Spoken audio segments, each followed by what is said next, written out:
demander à Dieu de te donner la connaissance, la compréhension et surtout la mise en application de sa parole, de t'éclairer, de t'édifier, de te donner vraiment ce qu'il a prévu en ce jour, que tu reçois de lui comme message. Au nom de Jésus, prions le Seigneur notre Dieu. Père éternel Dieu, je te confie, mon Dieu, mon roi, le cœur de tout un chacun. Je te confie la vie de tout un chacun. Je te confie notre esprit. Je te confie nos âmes. Je te confie, éternel Dieu, nos vies. Je prie, notre Dieu, que tu nous donnes la compréhension de ta parole, la connaissance de ta parole, sa mise en application. Oh mon Dieu, mon roi, afin que nos vies soient libérées, afin que nos vies soient édifiées, afin que nos vies soient restaurées. Seigneur, voilà pourquoi je me remets entre tes mains. Et je prie notre Dieu que tu prends le contrôle de ce moment au nom de Jésus-Christ. Amen. Alléluia. Est-ce que nous sommes dans la joie ce matin? Gloire à Jésus. Gloire à l'agneau de Dieu. Soyez tous bénis au nom de Jésus. Alors, nous nous excusons toujours auprès de nos bien-aimés parce que cela est dépendant de nos volontés. Il y a des problèmes techniques, de coupures d'électricité, de problèmes de réseau. Et donc, nous avons eu vraiment la première vidéo de direct de YouTube qui a été interrompue parce qu'il y avait une instabilité des réseaux. Nous étions vraiment obligés de procéder d'une autre manière encore. Donc, pour tous ceux qui verront cette vidéo de ce culte d'adoration en rediffusion, vraiment, veuillez nous excuser pour cela. Alléluia. Cela est indépendant de nos volontés parce que nous avons vraiment activé et bien notre groupe électrogène et c'est ce qui permet que ce culte a lieu. Sinon, il y a eu coupure d'électricité et vraiment, on ne pouvait pas vraiment faire la transmission directe de ce culte. Mais grâce soit rendue à Dieu par vos prières, par vos soutiens et de ce que Dieu nous a fait la grâce d'avoir ce groupe électrogène. Nous avons fait main et pieds pour vraiment mettre vraiment ce culte vraiment en direct. Que Dieu vous bénisse.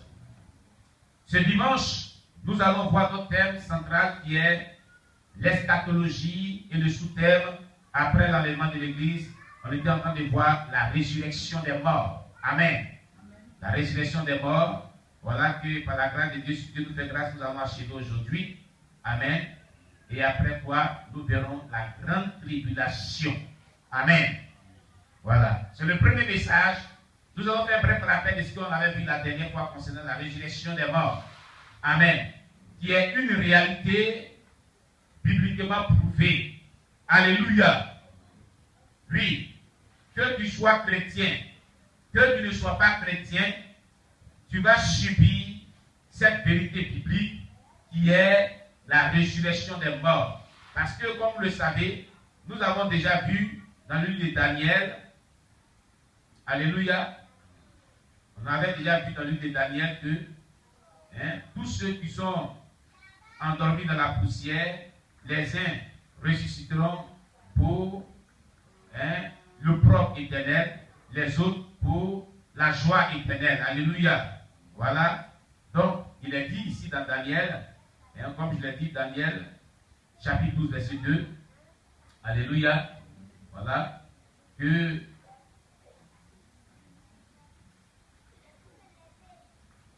plusieurs de ceux qui dorment dans la poussière de la terre, les uns pour la vie éternelle, les ressusciteront pour la vie éternelle, et les autres pour l'opprobre et la honte éternelle. Amen. On avait déjà dit cela.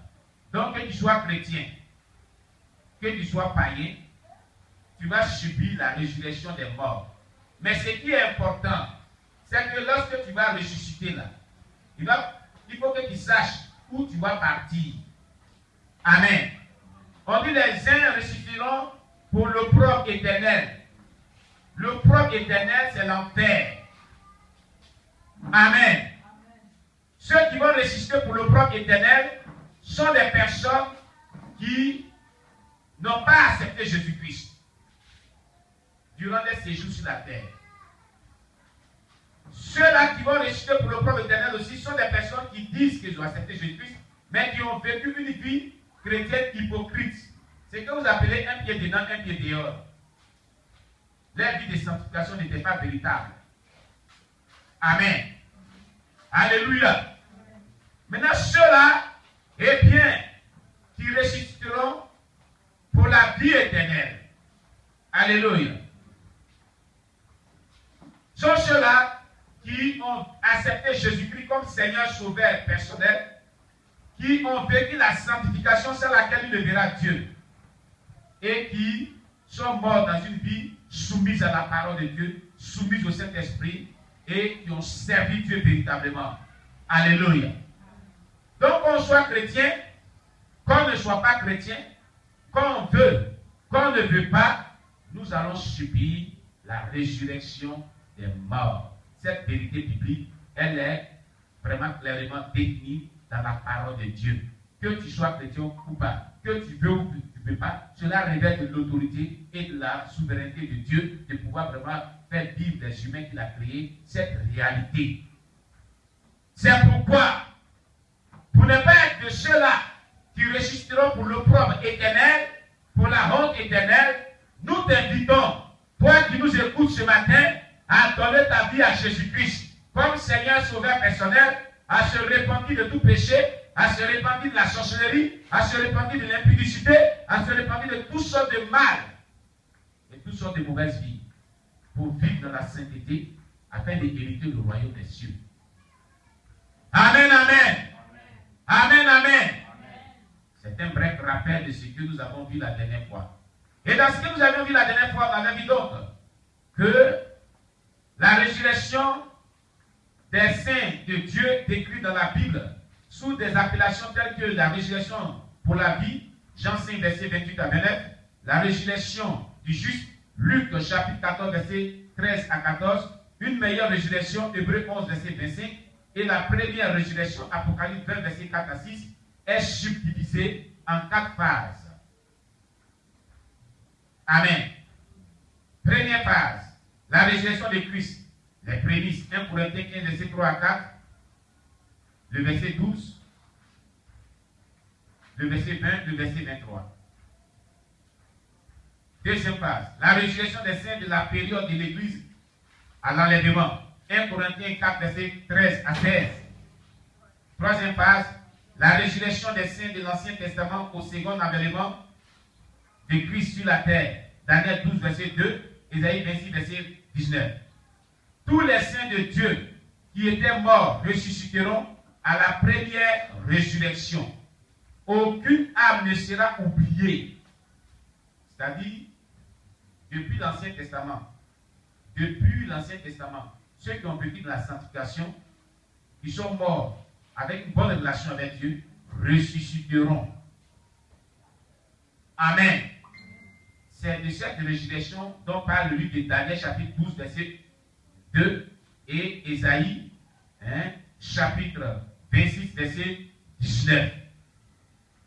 Donc, depuis la Genèse jusqu'à l'Ancien Testament, tous ceux qui étaient morts dans une bonne relation avec Dieu ressusciteront.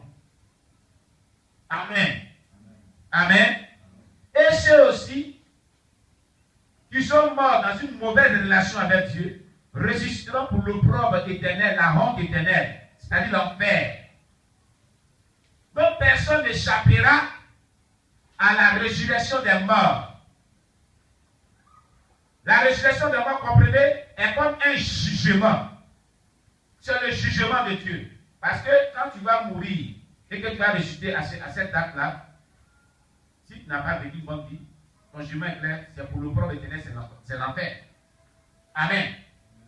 Si tu as vécu une bonne relation avec Dieu, comme on le dit ici, ton jugement est clair, c'est le paradis, c'est le ciel. Amen. C'est pourquoi le jugement dont on parle là, il s'établit, toi-même tu es en train de le faire sur la terre, c'est par la vie que tu choisis de mener.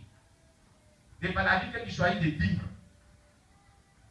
Quand on te parle, chaque fois qu'on te dit d'accepter Jésus-Christ, et que tu le refuses, chaque fois qu'on te dit de vivre dans la sanctification, et que tu refuses de vivre dans la sanctification, et que tu mets la vie comme bon te semble, tu es en train de faire un jugement pour toi. Tu es en train de te juger. Ce n'est pas Dieu qui te juge, c'est toi-même qui te juge. Parce que tu décides de vivre une mauvaise vie. ou tu décides de vivre une bonne vie, c'est le jugement que tu fais sur la terre. Ton jugement là, tu es en train de le faire toi-même maintenant. Amen, amen. Alléluia. Je dis alléluia. Quelqu'un m'écoute très bien ce matin. Est-ce que tu me comprends? Donc, quand on dit Dieu jugera les vivants, les morts, nous-mêmes étant vivants sur la terre, on fait nos jugements par le choix de la vie que nous développons. Amen. Donc, nous te demandons de choisir la vie. Et je vais chanter ce beau cantique que Dieu m'inspire ce matin. Amen. Le temps d'aider